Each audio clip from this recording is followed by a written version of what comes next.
Okay, so I am going to show you guys how to access Quill, which is a writing program that we're going to use while we're doing distance learning.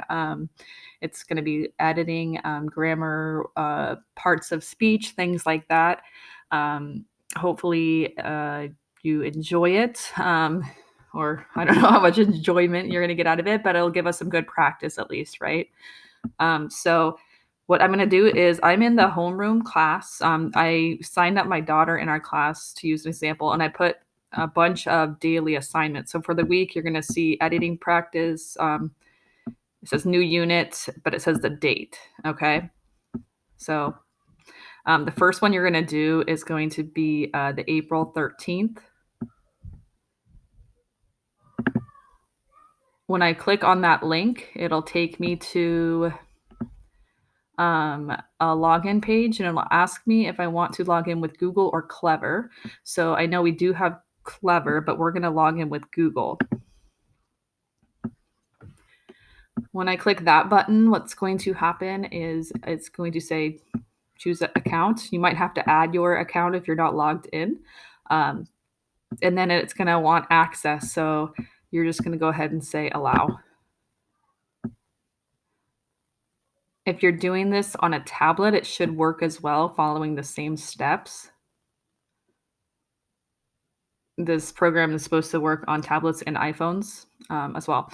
So it says class, join a class, and then it says our class right here. If you're in Miss Albright's class, it'll say G1, of course. Ours is G4. So I'm going to click on that, and then it'll have my classwork that I have to do. Again, because I added them all for my daughter, they're all here. But as you go through, you should be able to toggle between all activities, to do activities, which are ones you haven't finished, and then completed activities, which we haven't done yet. Okay. But yeah, once you get into the activities, let's click on the to do.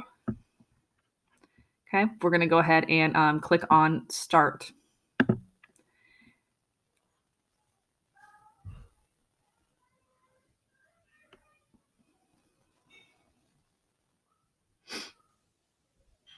And I apologize for my slow computer, but it's going to start me off with a lesson.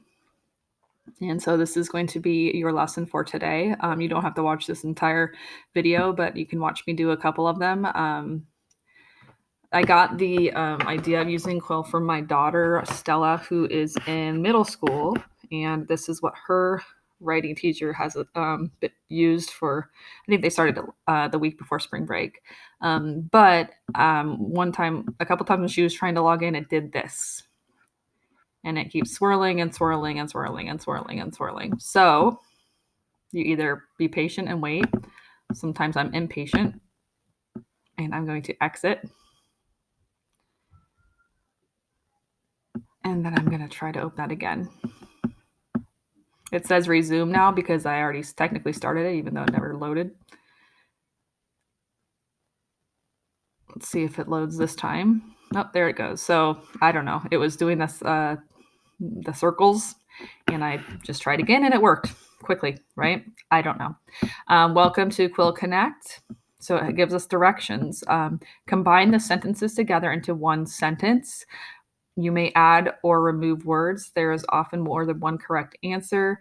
Remember to use correct spelling, capitalization, and punctuation. I don't know why it says this, because we're not really combining anything. We're filling in the blank. So again, the directions are a little bit misleading, but I think it's pretty self-explanatory that we're going to fill in the blank. So we're doing articles this week just to get the hang of this quill, using a, and the. So it says use a or and before general things or things that have not been seen or talked about before. Use the before specific things or things that have already been mentioned. I visited, we could say a, and, or the Grand Canyon this summer. I visited the Grand Canyon this summer is the correct one. Okay, so that's just an example that they're going to give us. And I'm going to say start lesson.